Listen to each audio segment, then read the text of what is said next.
Hey everyone, welcome back to the channel. In today's video, I'll show you how to make a PowerPoint presentation easily. First, open Microsoft PowerPoint on your computer.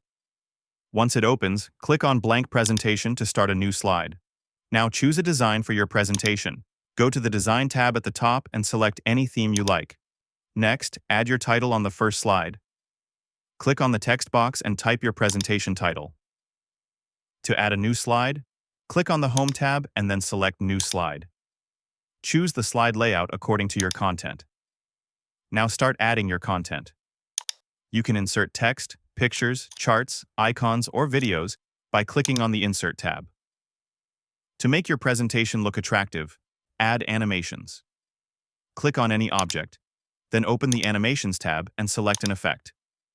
You can also add slide transitions. Go to the Transitions tab and choose how one slide moves to the next. Once your presentation is complete, click on File, then Save As. Choose your location, and save it.